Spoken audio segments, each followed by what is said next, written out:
All right. Hey, it's Friday. What is today? Today is the 8th of July. I can't believe it's July. And it's time for another Q&A with Alan and Marshall. I'm Marshall Atkinson. I'm Alan Howe with Easy Way. And welcome to our show.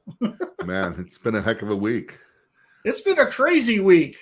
And I hope everybody out there has had a good week. I've been really crazy slammed. A lot of it is just getting prepared for Chicago in 2 weeks, but we can get into more on that. What you been doing, Alan? Well, I was in Pittsburgh, Pennsylvania, and of course, traveling, especially if you're going to try to fly, it's just been a little freaky the last few weeks.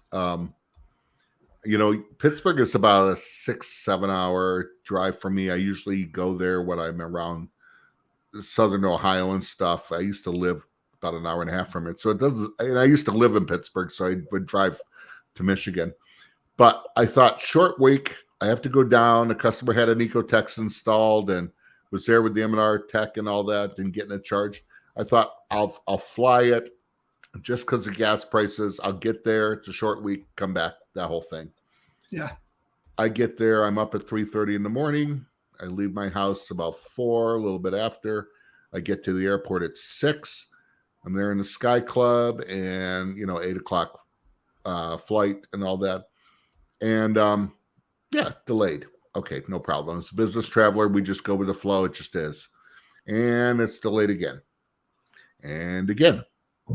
And the captain actually comes out. I'm actually out of the Sky Club. I'm there and he goes, appreciate your patience. We're going to be boarding in 15 minutes. Captain. The pilot comes out and says it. Okay, cool. That's unusual for the pilot to make that announcement. Yeah, because there was weather and stuff like that. They said 15 minutes, we're going to start boarding. Psych. 10 minutes later, canceled. And I'm like, screw this. They had me rebooked, like going through LaGuardia, getting into Pittsburgh at 4 o'clock, 4:30. Well, I could drive it from there. So it's like, get me my bags. My car was at the airport, and I ended up driving it. So, it's just, if you think business travel, if you don't do it a lot and think when we fly around like that, how awesome it is. How awesome is it, Marshall? It can be awesome. It can be. There's also the other end of that stick. Yeah. I've slept on the airport floor. Yeah. So, hey, let's not bring the show down with our travel troubles. But all that to say, got there, was at Trial Lovener in Pittsburgh, Pennsylvania. Ecotex installed chemical screens there. They're reclaiming screens like a boss, 200 screens a day, done. Good to hear. Hey, so let's say hello to some folks. So Josh is here. Good morning, Josh. Good to see you. Ghost is here from Sweden, as always. That's great to see you. Richard's here watching from Michigan. Absolutely. Frank is here. Good morning, Frank. Charlie says, hi, guys. Looking forward to seeing you in Chicago. Yeah, Charlie's coming to Shirt Lab Chicago. You want to hang out with Charlie in the best crowd? Frank's going to be there. Also, I was just texting him yesterday. So Richard will be there. I'll be there. You'll be there. Richard's speaking. Come on. He's not just going to be there. He's part of the show. Charlie, is that a quorum? Do we have a quorum for Academy? How many do we need? We only need 4, right? That's where we see. Is that a quorum? I think we have that then. So, yeah. Yeah. Okay. So, Tyler's here. Hey, Tyler. Ohio proud. Good to see you, Tyler. Baby. So, as you can see, a lot of people are saying hello. So if you're one of the folks that are watching right now that haven't said hello yet, please do so. We like to see who's watching and stuff and where are you watching from. Also, if you could share that you're watching right now, that would be fantastic. Yep. We're always trying to grow our audience, and that certainly helps us out. So we really appreciate that. Want to thank, because you can see us on Facebook. I see Richard and Tyler are watching from YouTube, and that's awesome. I saw Charlie's post too. We'll get into that later off camera. What should we vote on?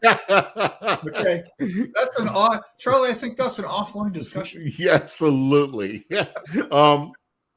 But we're on YouTube, and please share it. You can watch from anywhere, and also don't forget, audio podcasts too. All the taped ones are on we have audio. more and more people are listening to the audio Yep. as they work and stuff. So Absolutely. you can find us anywhere you listen to podcasts. Just look up Q&A with Alan and Marshall, hit subscribe, and you'll get the episode. Absolutely. So tell your friends and family, Mark Saldonic, we were just talking about you. His ears were burning. Yeah, right. Josh says, what is the number of screens a day to look into automated screen reclaim? 3. Well, here's the thing, Josh, is that nobody likes doing the dishes every day, right? Screen cleaning is such a pain in the butt, right? So using an automatic cleaner we're just putting it in there and it's cleaning it. And it's just so much easier, which means a lot of times that person can go do something else, right? Yep. So I would think, like if you've got an automatic CTS unit, right, you're right at that number. Yeah, here's what I always tell people. It's the way auto reclaim has come in technology. There's different sizes and stuff.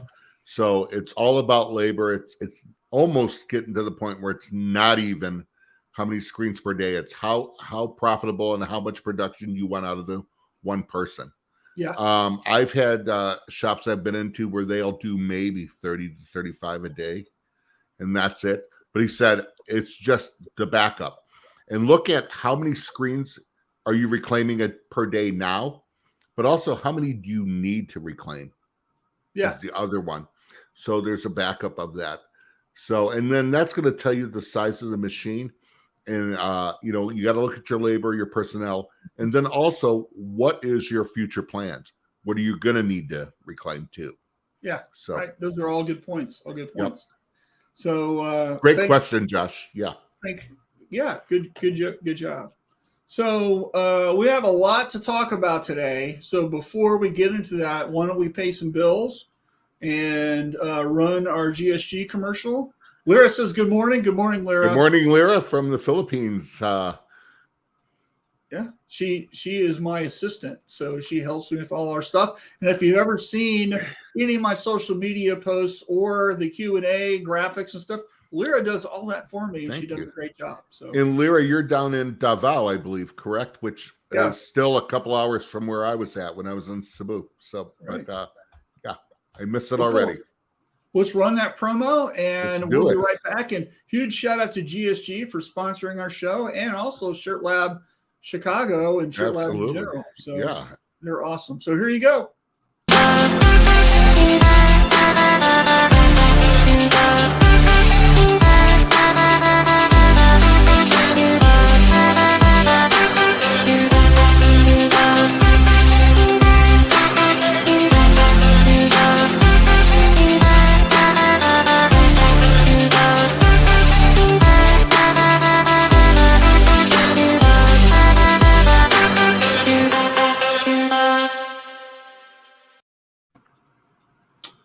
All right. That was awesome. And James Ortolani's watching. Hey, James. Yep. And Lyra says, yep. Davao outside. Cal's watching from California. Hey, morning, Cal. How you doing, buddy? Kenneth wants to know what's the cost. It depends on the size of the machine and what you do. So that's almost a loaded question. Ken, if you'll email me, Marshall, you want to put my email up? If you'll email me, I'd be happy to give you a call, and we can talk about that, and I can put you in the right direction.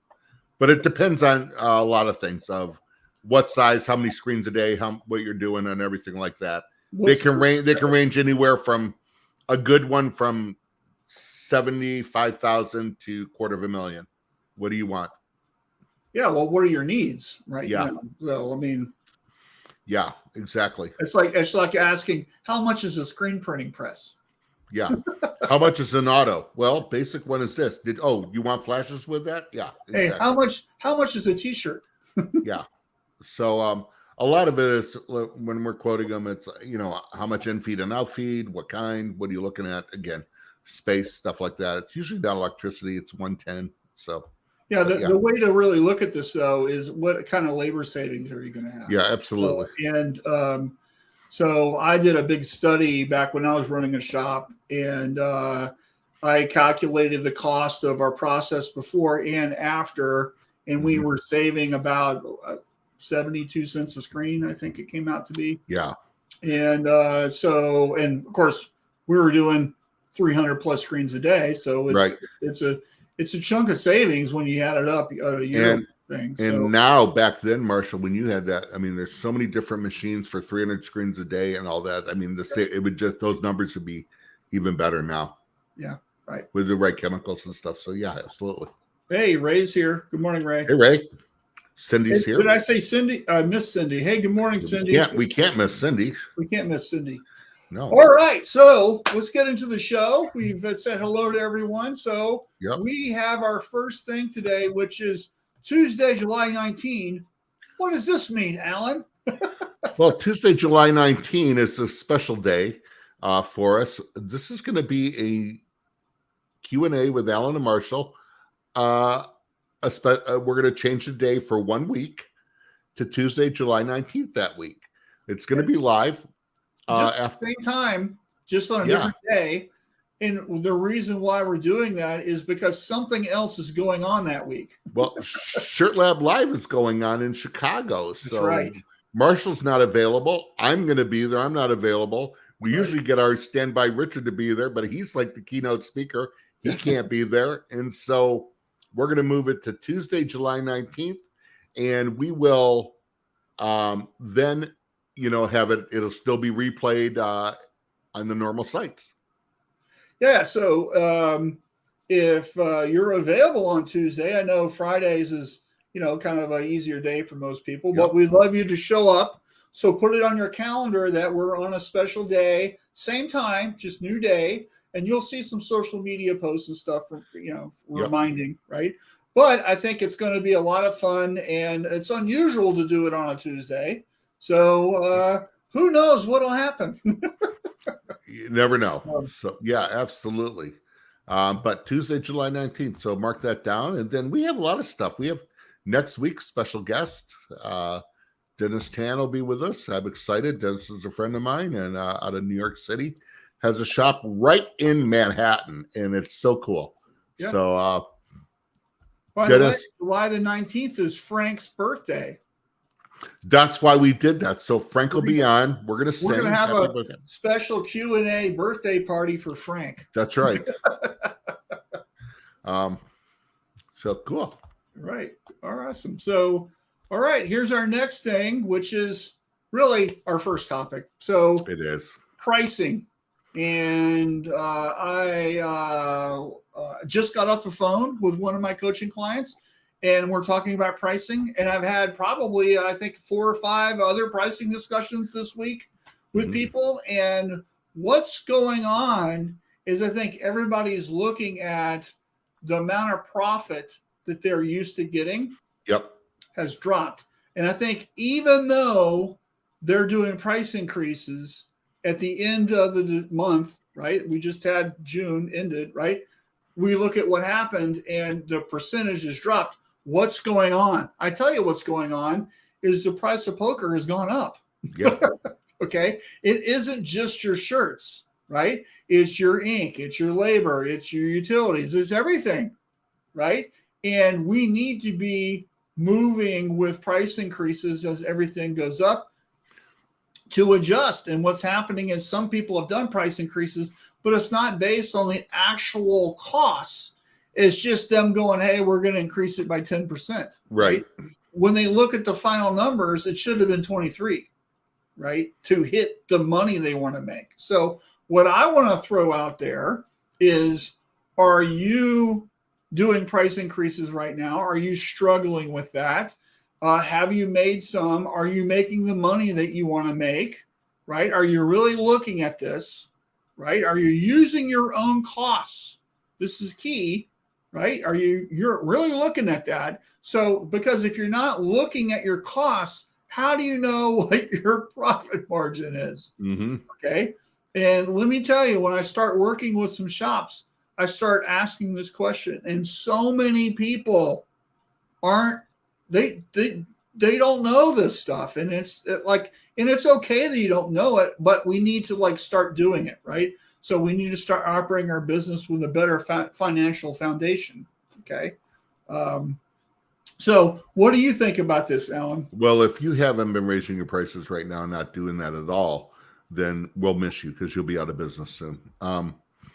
But yeah, you have to. This is something I feel like we talk about this every week, every other week, but we almost have to just to keep it out front there.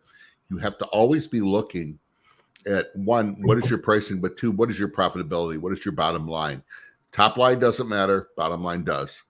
What is your bottom line? I think you're right. People are all of a sudden now adjusting because they're going, wait, I've raised my prices, but I'm not making the profit. My profitability is not there. I'm working just as hard as I did, but for less money. Not good. Yeah. So what, the other thing I hear is because they had price increases, we're having our best year ever. Our sales are through the roof, right? Good. Well, the next question is, okay, well, is your profit through the roof? That's the big question, right? And then as soon as that comes out, of the box, what I hear is, I don't know. I'm waiting for my accountant to tell me how much money I made. Yeah, we'll miss you. You'll be gone.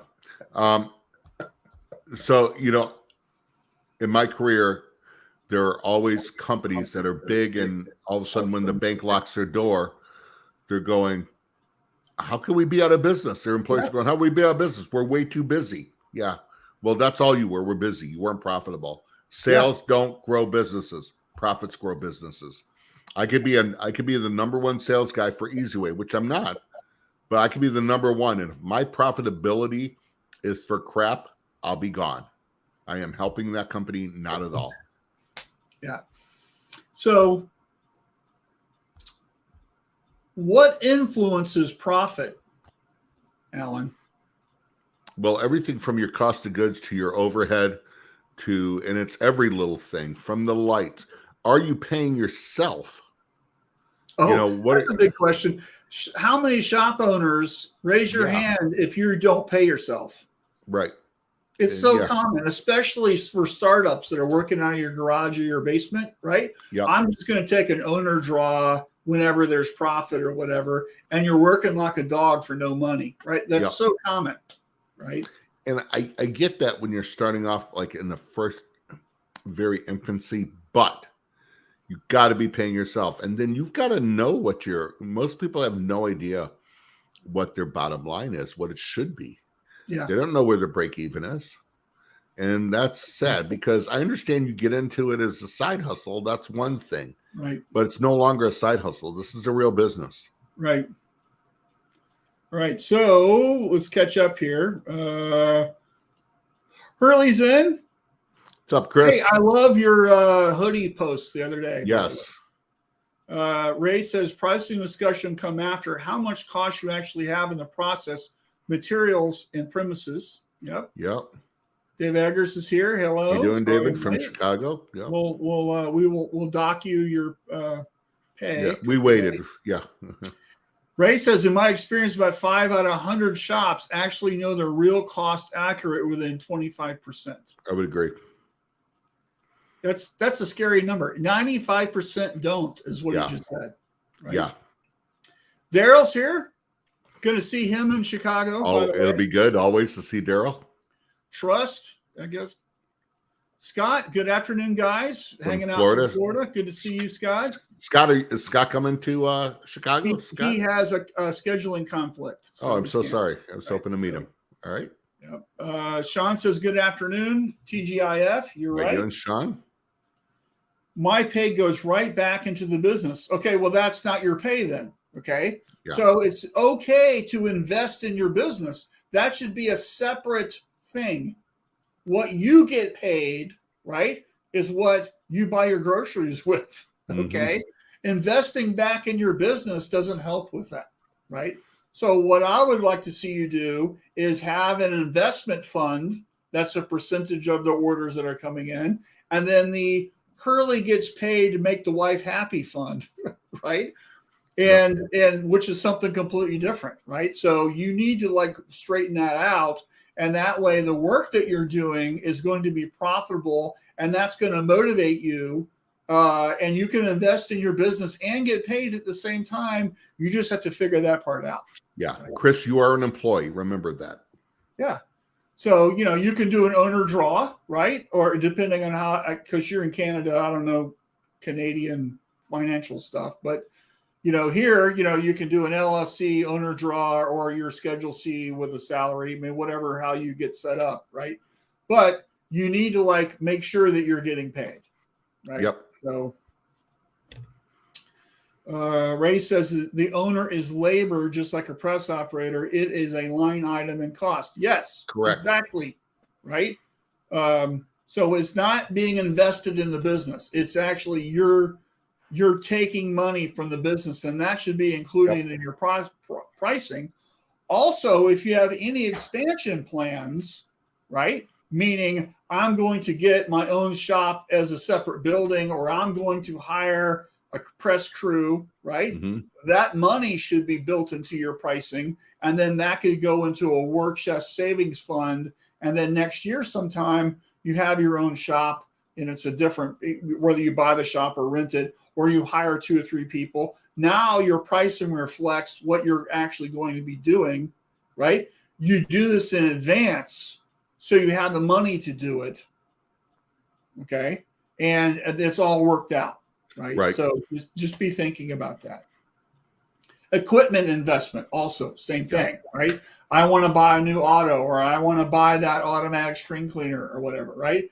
A certain chunk of money goes to this fund, and then after a couple months or a year or whatever, you just stroke a check and you buy the thing, right? You don't even take out a loan, right? So just something to think about. All right, so for the shop owners that are watching right now, okay, have you raised your prices this year?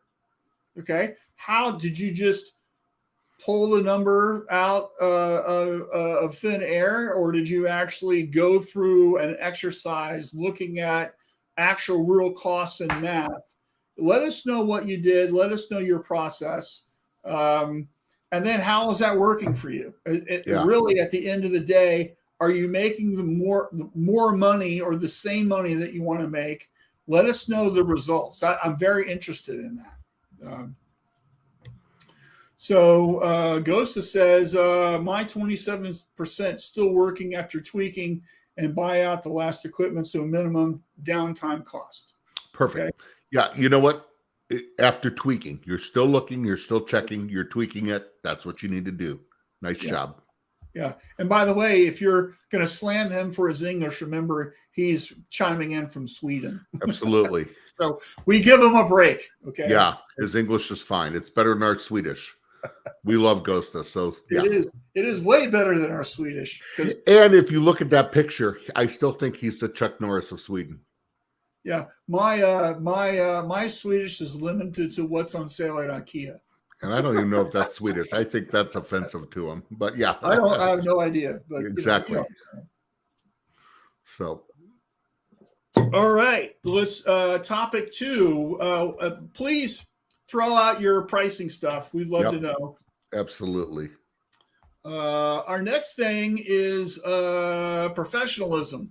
All right. So we were at a trade show earlier this year. When was that? March, May, April? I can't even remember. Was it last year? Yeah. Was it last year? It was last year. No. You sure? I think it was this year. With Impressions Fort Worth. You sure it was? I think it was the NBM Fort Worth. I don't know. We were somewhere, and we were talking to this young man, and this is his first real sales job in the industry, and he went to dinner with, basically it was a who's who of people in the industry. He just kind of came along, and what was funny about it was he was not armed to do a good job. He didn't have what I consider the 2 basic tools, which is a pen and paper on his body so you could take notes, and business cards. Didn't have business cards. Didn't have a way to take notes, right? And even though it was we were talking to him at a social thing, so if he had to go look up something or go price or follow up tomorrow with an email, he had no way to remember what to do, right? Yeah. And to me, being a professional, a lot of it is being prepared, right? And of course, he got an earful from all the old dogs that were at the table. But But we did see him the next day and like yeah, console him and say, look, yeah, here's what you need to do. Here's what it is, and help him out. We just don't rip him apart. We had a great time at that dinner, yeah. by the way. So, It was and I so don't much want to, fun. I don't want to embarrass him, but I No, just like no. one of these things. I'm using this as an example. Okay. So what we do and how we show up is about being a professional, right? Right. And I think in this industry, sometimes we forget what it means to be a professional. Right. And to me, a professional is that we show up when we don't want to, right? We do the things properly. We do our research. You being a professional, you are in charge of your own education. You are Yep. in charge of your own destiny, your own sales. You're not letting that happen, just willy-nilly, right? You're in charge of your own self, whether you're Right. the owner of the company or you're just a worker, right? Being a professional means that I'm doing the things that I need to do to excel, right? Agreed. And this is the frustrating part. We gave that guy a pass because he was so young, and he was extremely young and new. This guy's like early 20s. And So, he didn't know, he just didn't know what he didn't know. yeah. So we give him a pass. You know what drives me nuts is that, Marshall, there's a bunch of things, is that people, one, that don't have them, but that do have a business card, and it's incomplete. You and I meet people, and we get cards all the time. I hand out cards, and you get cards all the time. I go back, and I'll see this person's name, not a phone number, not an address. I don't know where they're from, and I can't remember what they do. Not a website, or if the website is, it's incomplete too. Right. It will drive me up a wall. It's be professional. Yeah. If it's just a website on it, how many websites do not have contact information? Right. And it's unreal. So one of the things I got, because I travel and do things all the time, right? And sometimes, even though when I bring up business cards, it's a stack. Oh yeah. Right? But I've gone out of them. Oh yeah. And I've got more in my suitcase, right? But when you go somewhere, I'm handing out business cards, and when I'm teaching a class, sometimes they're all gone, right? So one of the things I did, right, is I put this dot on the back of my phone case, right, which was $20, $25 or something like that, right? So this connects with somebody else's phone, and then they can get all of my information. I need to get that. I still haven't gotten that. I'm constantly prepared for that instance right now, right? Yep. Thank you, Frank Good, because he gave me that idea, right? So Frank Good, I know Nick Wood told me about it. Right. I think it was Frank. It might have been Nick. I think it was Frank, though. I heard it from Nick, but yeah. Anyway, the whole point is that being a professional means that you're prepared. You're trying to think ahead. You're trying to understand what your customers might need or how to excel. And here's the other thing is, what I didn't like about this guy's whole situation is that he has a boss, right? He sent them to a trade show unarmed. Right. Right. To me, that's inexcusable. It is. And so, you should have, if you've got employees that work for you, part of being a professional is helping your people succeed. Right. And so are you giving them the best leg up that you can? So here's a guy who didn't have $10 worth of business cards, right? And you booked his hotel and his flight and the trade show and the booth and the whole thing. But what is he going to give to the customer after he just talked to them? Right. Nothing. It was crazy, right? So it was almost surreal because all of us knew the owner, and we're like, what are you thinking? So anyway, what I'm saying here, though, is that if you've got employees that work for you, do they have at a bare minimum a business card? Because you know what? They're somewhere, I bet you, in a social setting where something with business comes up, right? Now they have the ability to represent your company better because they can hand them something. Yep, absolutely. You You know, know, the other thing I love too, Marshall, for somebody that's a technical guy, so I'm in shops all the time, is that when their maintenance department or their supervisors have cards, because that's the ones I'm dealing with. They have a problem. They're emailing me. I'm contacting them. I'm not going through the front office. I'm not going through the owner yeah, because he has trusted these people. And this isn't about business cards. This is about professionalism. It's about doing yeah, it the right way. And right. there's a lot of issues. And we have another example I'll bring up that I know of, Marshall, when we're ready. But this is about just doing things the right way. And it starts not just with your people, but with yourself too. So, Well, yeah. So, are you reading the right books? Are you meeting the right people? Are you like, do yeah, you on your email, right? Do you have an email signature with your information on it? yep. Or do I have to go to your website to look up your phone number so I can call you, which is I insane these days, right? Now, when I email from my computer, my signature's there. I'm having trouble with my phone on my email signature. But does that stop me? No. When I'm doing an email on my phone, I'm actually putting regards, Alan Howe, I Easy use Way, and my phone use number Y because, stamp, yeah. Y stamp.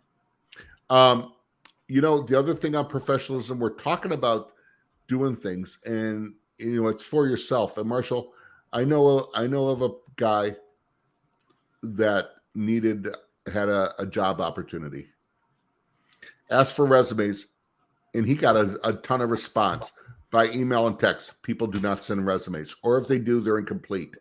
Come on. Yeah, right. Yep. You do there. It's the thing. It's what it is. Professionalism to me, it's the little things. This little thing. Well, being professional means that we're not amateurs. Yeah. Right. So what would a professional do? Think about that question. What would a professional do? Mm-hmm. Blank, right? Yep. How to order shirts, how to sell something, how to put something in your system, how to receive, how to burn a screen, how to print, how to box the shirts up, how to do whatever, Yep. right? We're professionals, right? So do we put a box label on just any crazy way, or is it neat and clean and always in the right spot? Yep. Right? When we tape up a box, right? Do we use 700 layers of tape, right? What's the right way to, there's a right way and a wrong way to do everything. Oh, absolutely. Yeah. So what does a professional do? Right? So just think about that in your shop with your employees, with whatever you're doing. Your website, for example. Yep. What's the professional look for a website? Right? How often should you update your website? Right? Well, the technology changes all the time, right? Do you change it every year? That's probably too much, unless you're, a bigger corporation. Right. But maybe every couple of years. I'm redoing my website right now. Right? I don't have time. I've hired somebody. Yep. So hopefully they'll finish soon. But, yeah, exactly. Hey, we got some really good comments. So Don says hi. Thanks for joining us, Hey, Don. Don. Appreciate you. Daryl says sales minus cost of goods, gross profit, job throughput with systems in place. Divide your gross profit by job throughput equals pay rate per hour. Rate per hour to run your business. Is there any profit?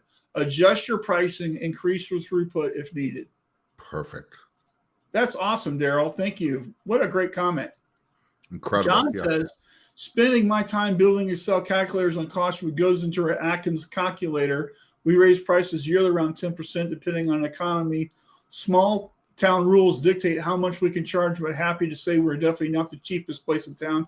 Are you using my calculator? Or you just misspelled my name? Just curious. Yeah. If you are, thank you. Mike says, I make business cards for all my employees. That's awesome. Dave says, does the .info save to their phone or is it just instant and goes away? It saves to their phone. So what happens is it's a web page thing. You click and then it downloads their information to their phone as a saved contact. Just go to their website. They have a bunch of information. Hurley says, Vice business cards will be the last business card you buy. Just tap on the phone to upload all your contact info. Sounds like another one like that. Yep. Yeah. Mike says, even a delivery person gets cards. Exactly. Love it. And Michael, I got to say, it was a pleasure talking to you 2 days ago on the phone. So thank you for getting a hold of me. It was great. I did the backside of my card as I'm meeting booking lines and small quote space. Perfect. Yep. Love it. The back of my business cards, by the way, I have 2 QR codes, and they are videos.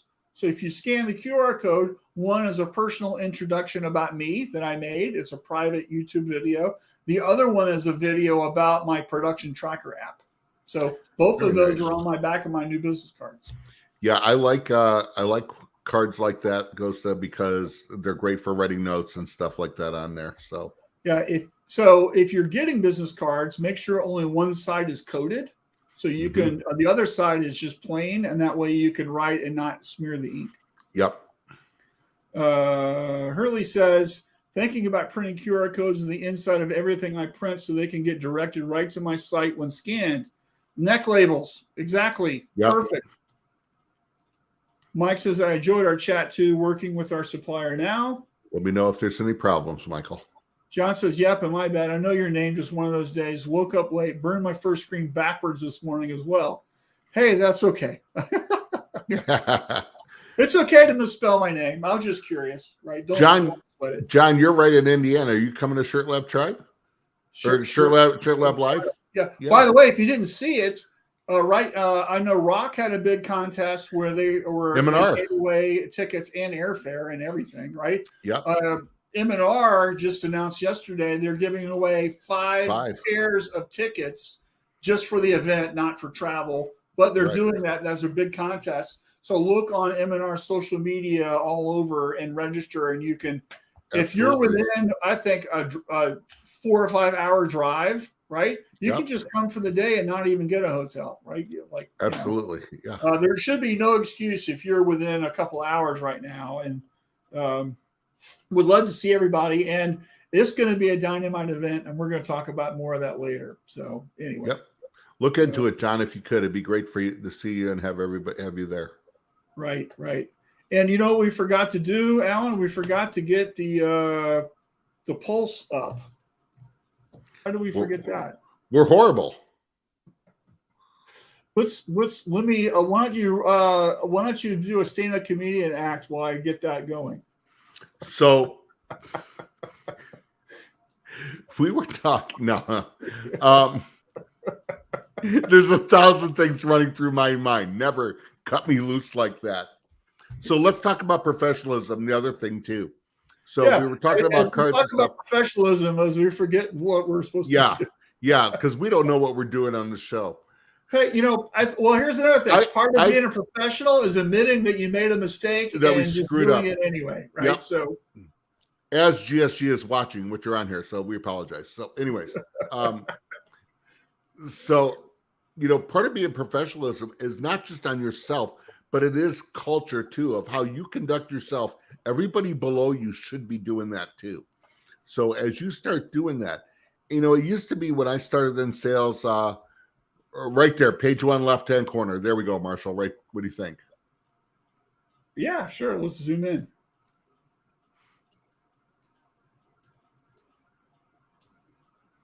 Oh, too big.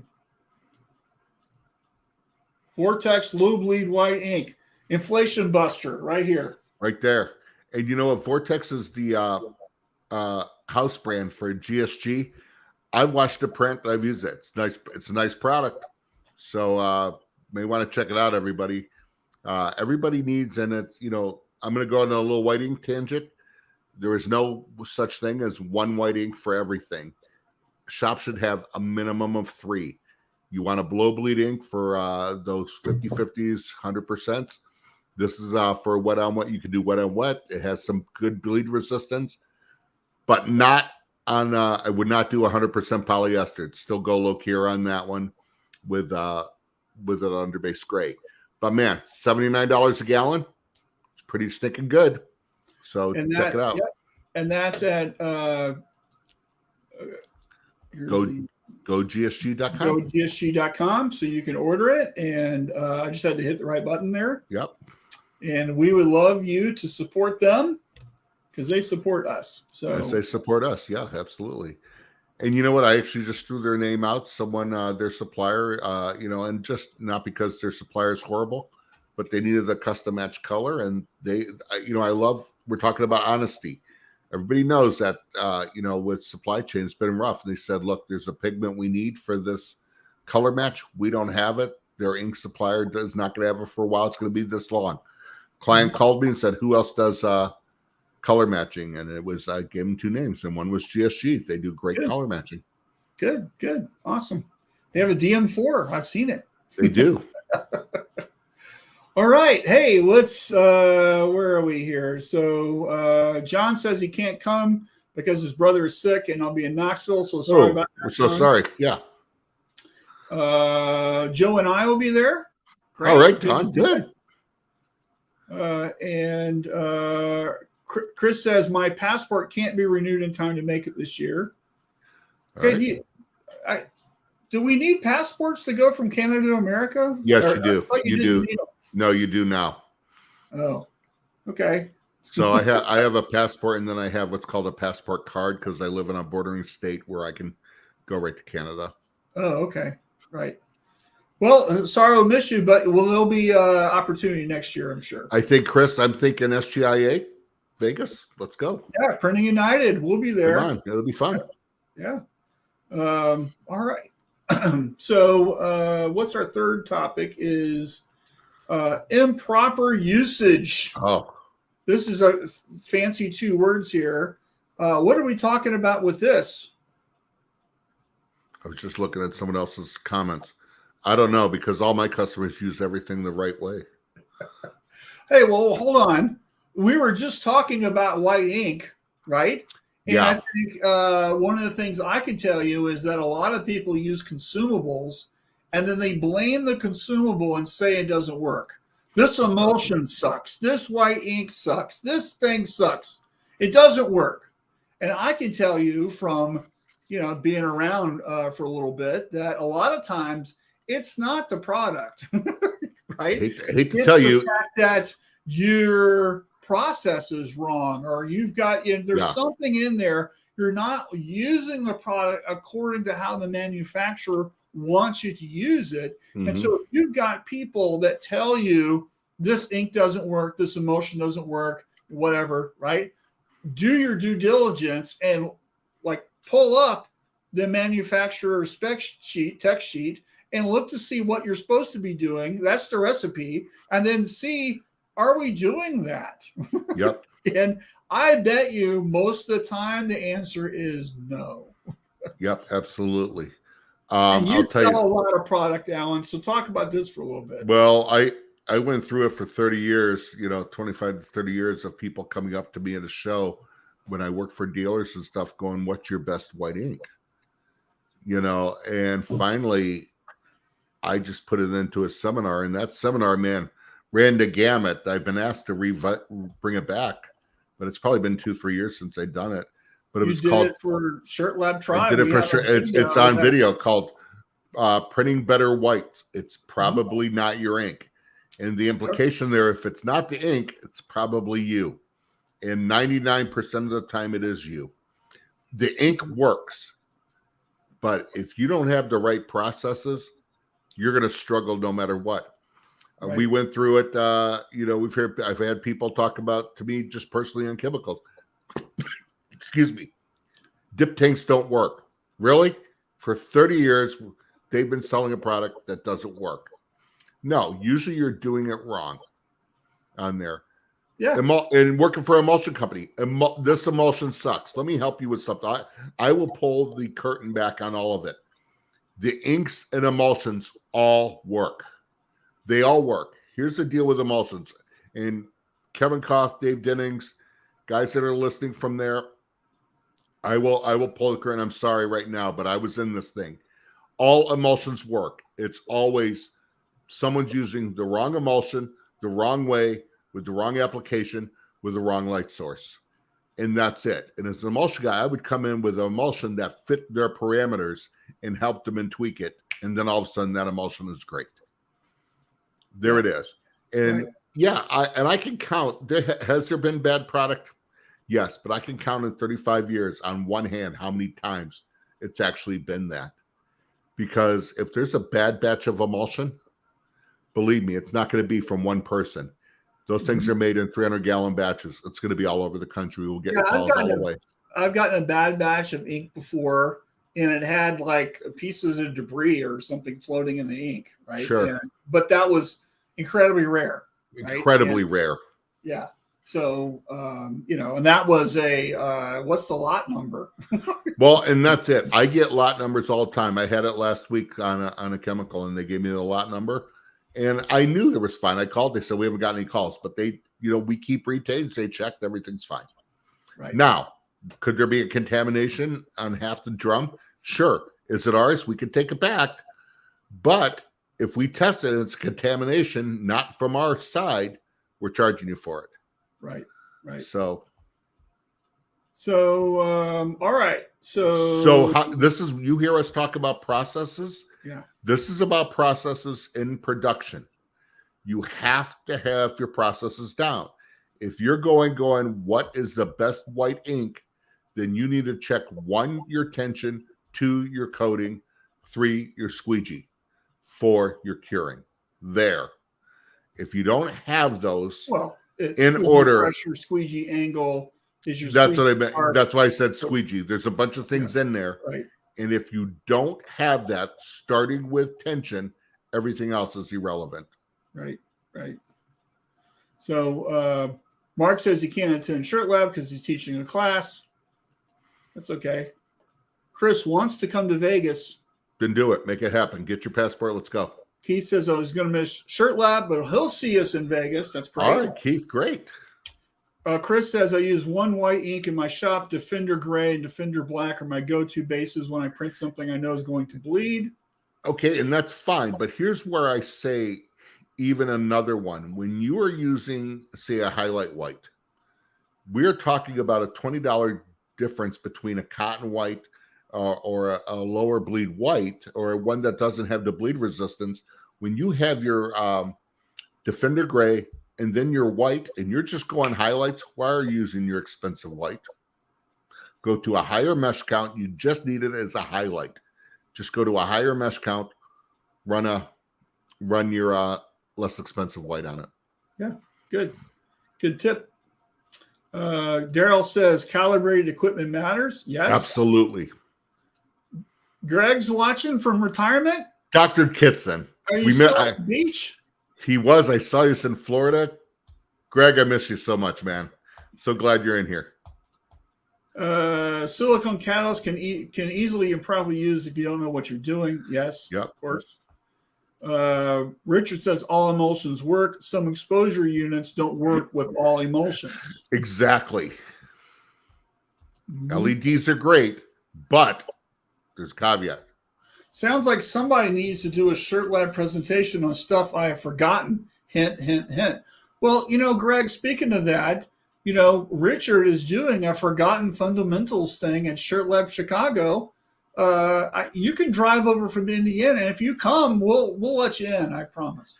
Yeah, you might know a few people there. Yeah. And, on the seminar I did on printing better whites, when I first started doing that, I have had the pleasure and the nervousness of having both Richard Greaves and Greg Kitson sit in on that class. Yeah. So both were very gracious. Both helped me out early in my career on speaking. So I do appreciate it. We'll be forever in their debt. So yeah. Daryl says substrate. Yeah, substrate matters also. Absolutely. Chris says, my go-to white is the cheapest white from my supplier. I have a poly white, but never use it. Still has a seal on it from a year ago. Be careful if you're ever going to do like a digital camo. Ghost says, we all know more cleaning concentrate cleans better, right? I did make 1 cup that goes into 1 bucket. No problem anymore. Concentrates are great. That's a great thing to bring up on there. When you're buying stuff in a ready to use, you're paying for water, especially in cleaning chemicals on there. If you could do a concentrate, whether it be a degreaser or a stencil remover, I'd go that way, not the powder. Don't buy S&P powder. It's a waste of money. Go to a liquid concentrate. And if you do use a concentrate, right? I'll tell you, somebody was talking about dip tanks don't work. Here's the problem is that you've got a dip tank, and because every time you take a screen out, you're taking a little bit of the product with the screen, right? It gets, plus evaporation, it gets lower and lower and lower in the dip tank. And then what they do is they fill it up with water. Yeah. There's a reason why your dip tank isn't working anymore. Yeah. Is because your concentration's off. So make sure if you're going to refill your dip tank, you make it to the right proportion in an outside, like a 5-gallon bucket, and then fill up your dip tank. And that way you know that it is correct. And you could also have in dip tanks and in stencil removers, have them too strong, and they will cause problems both ways on that. Right. Not just in dip tanks, but in regular standard method too. So Greg says Chicago sounds like a great idea. Hey, let's talk make it happen, Greg. We'll that would be awesome. Yeah. Chris says do a lot of camo. Defender black or black always goes down first on camo for me with no issues. Good. All right. So what was our last topic today? And it's still back on the substrate because, as Daryl said, because on camo there's a couple different things. Is the camo, is it a sublimation camo? Is it a water-based roll print on the garment? Yeah. And that's all going to make differences.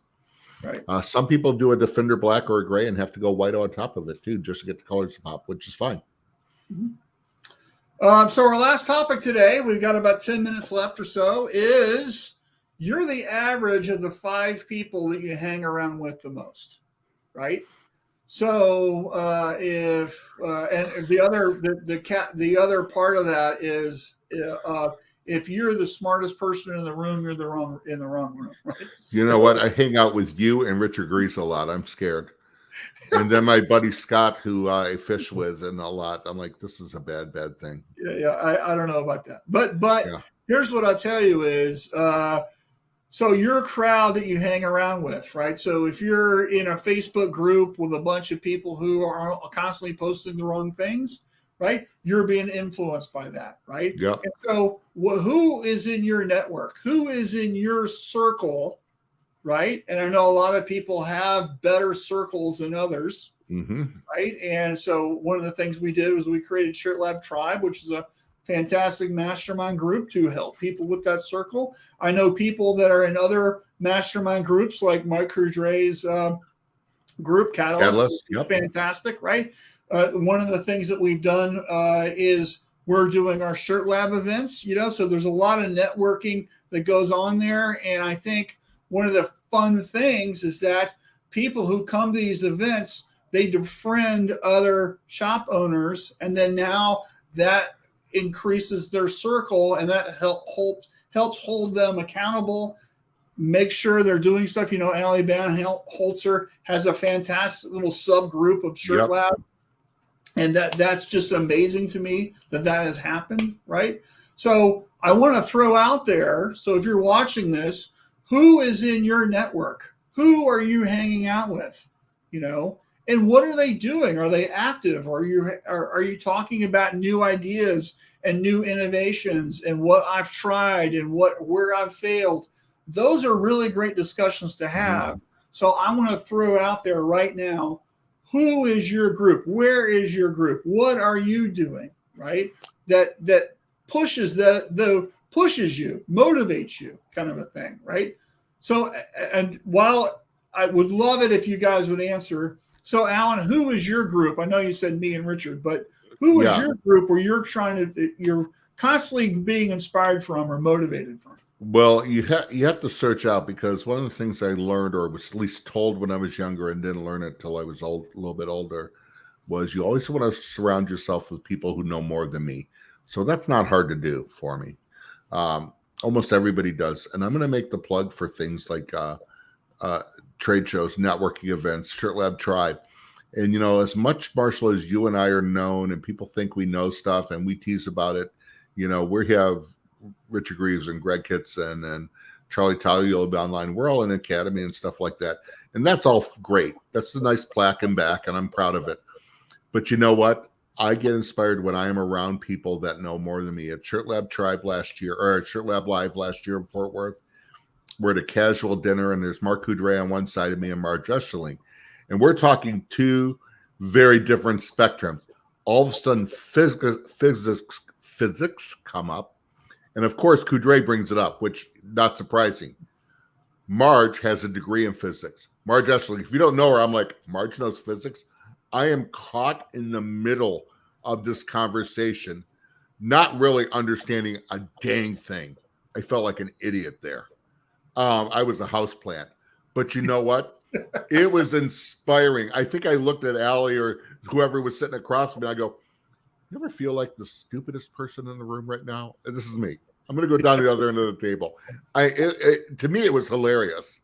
But you know what? You get around people who know more than you. And if you pick up one thing, I'm a better person. And that's what it is. And that's networking events. It doesn't mean people that have to be smarter than you, but people that know something you don't. This is meeting new people. This is where events like this come to. And Marshall, I know you actually, we were talking, you took a month, you did an online class and you went to an event just to meet some people and get outside of your comfort zone and do that. And that has paid fruit and dividends. And that's what you do. Mm-hmm. I'm going to a, when is that? That's in September. I'm going to an automation conference to learn about automation tools. This is not our industry thing. These are like brainiac people that have online robots and like all kinds of crazy stuff. I'm just going to expose myself to that. What can I pick up? Who can I meet? What and then how can I use that? Right. This is me doing things on purpose to get better, to find a different sphere of influence and people and knowledge and stuff, and just be open to that experience, right? And in fact, I'm flying from that conference to go to ISS Fort Worth, right? That's what I'm doing that week. Right.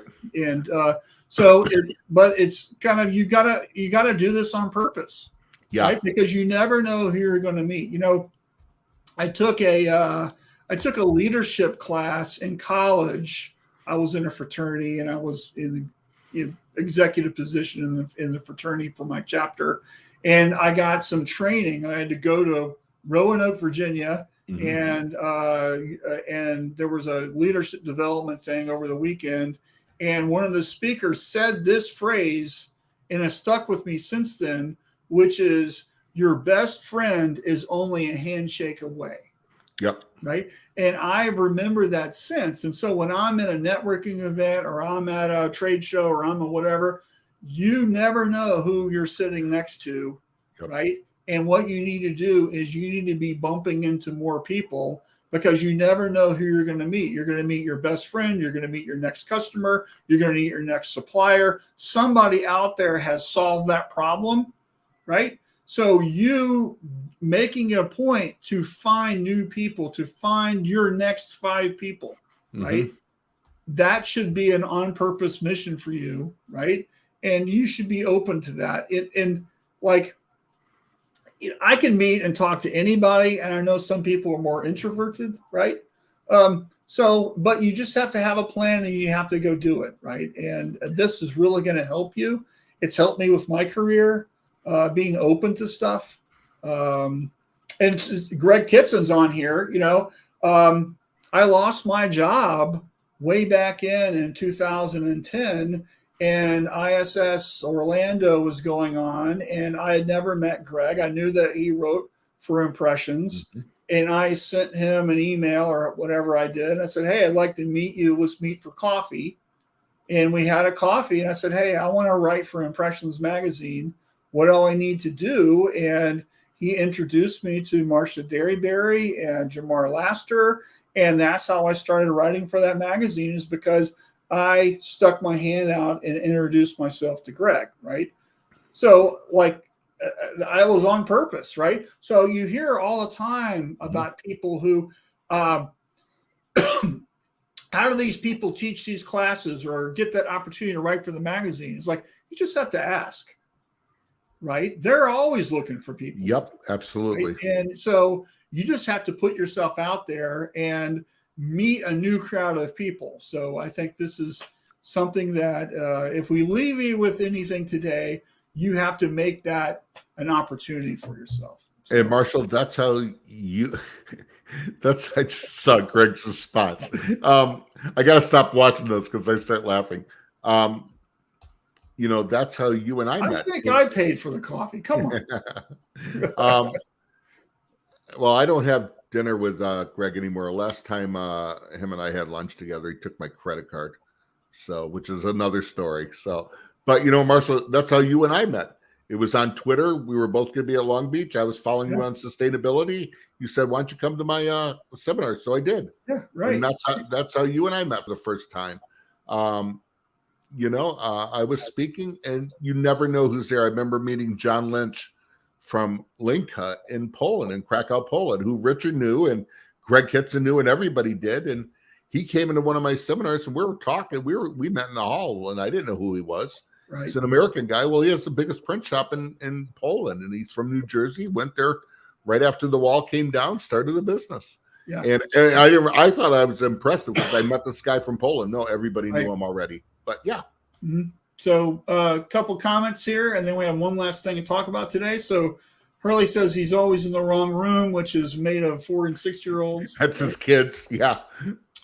Keith says our group is amazing. We Zoom twice a week. It is amazing. Mike agrees, 100% on target. Richard says, I've learned something at every shop I visit, every book I read. Exactly. Mark says 50% of my group is in the industry. The other 50% are completely different industries, but we all relate with similar experiences. Jeep and barbecue, I'm sure, is in there somewhere.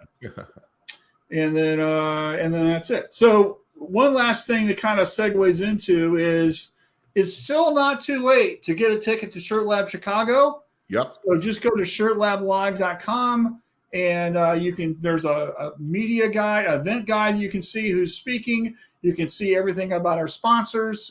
So a big shout out to them. Appreciate that. The hotel block that we have, we're staying at the W Hotel Chicago, which is right downtown. All of our events that we're doing are within walking distance of that hotel. So if you don't want to have to drive into the city, you just stay there. The last day to get the room block has been extended is today.